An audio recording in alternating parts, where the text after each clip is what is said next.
Assalamualaikum warahmatullahi wabarakatuh. Kami dari kelompok 14 ingin mempresentasikan hasil kerja dari kelompok kami mengenai perempuan dan feminisme dalam perspektif Islam. Saya, Melina Indra Kusuma Dewi, beserta 3 rekan saya, Septia Alisa Kofifa, Sufiati, dan Tanaya Atianta. Yang pertama, konsep Islam tentang perempuan. Islam adalah agama pertama yang menempatkan perempuan sebagai makhluk yang tidak berbeda dengan laki-laki. Meskipun begitu, dalam beberapa hal prinsipal terdapat perbedaan antara perempuan dan laki-laki.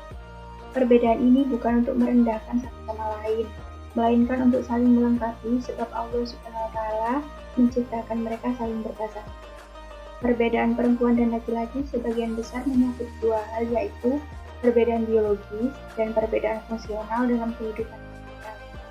Quraisy Shihab menyebutkan beberapa hak yang dimiliki oleh kaum perempuan menurut Islam, yakni hak politik, hak bekerja atau profesi, dan hak belajar.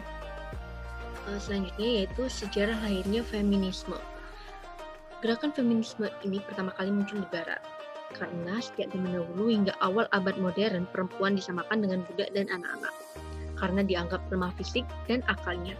Kata feminisme diperkenalkan oleh aktivis sosial utopis yang bernama Charles Fourier pada tahun 1837. Feminisme mulai timbul pada abad ke-18 di Eropa, tepatnya di Perancis.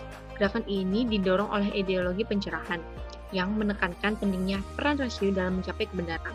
Dalam revolusi Perancis pada tahun 1789 sampai 1793, para pemimpin revolusi menegakkan hak-hak warga negara terhadap rajanya. Sayangnya, revolusi yang diiringi dengan semboyan liberty, equality, dan fraternity ini tidak merubah keadaan perempuan. Akibatnya, sejumlah kelompok perempuan menuntut persamaan dengan pria di berbagai bidang. Gerakan ini mulai berkembang sejak Perancis berubah menjadi republik. Dari latar belakang demikian, di Eropa berkembang gerakan untuk menaikkan derajat kaum perempuan, tetapi gaungnya kurang keras. Gerakan ini kemudian berpindah ke Amerika dan berkembang pesat di sana sejak publikasi karya John Stuart Mill. Selanjutnya yaitu ragam-ragam feminisme. Yang pertama ada feminisme kultural. Feminisme ini berkaitan dengan peningkatan nilai-nilai perbedaan perempuan dibandingkan asal-usulnya. Yang kedua ada feminisme liberal. Feminisme liberal ini berpandangan bahwa setiap manusia memiliki kapasitas untuk berpikir dan bertindak secara rasional. Demikian halnya dengan perempuan. Yang ketiga ada feminisme radikal. Feminisme ini merupakan kelompok feminisme konflik yang mempercayai bahwa setiap kelompok masyarakat memiliki kepentingan dan kekuasaan yang adalah pusat dari setiap hubungan sosial, termasuk hubungan kaum laki-laki dan perempuan. Selanjutnya ada feminisme Marxian, berpandangan keberadaan secara sosial, termasuk hubungan kaum laki-laki dan perempuan. Yang kelima ada feminisme sosialis.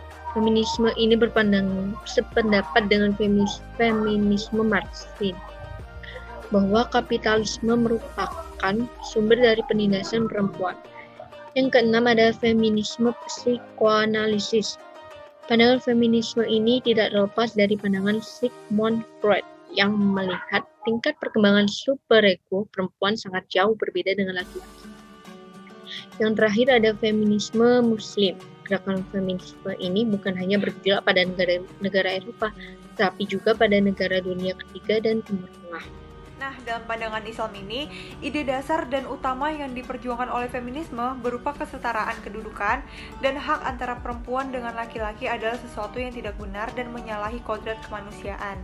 Nah, memang benar, Islam memandang perempuan dan laki-laki itu memiliki kedudukan yang setara dalam sejumlah aspek, terutama aspek kemanusiaan. Namun, hal ini tuh nggak membuat Islam memberikan hak-hak yang identik kepada perempuan dan laki-laki dalam semua hal.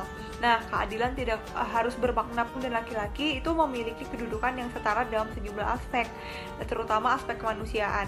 Namun hal ini tuh nggak membuat Islam memberikan hak-hak yang identik kepada perempuan dan laki-laki dalam semua hal.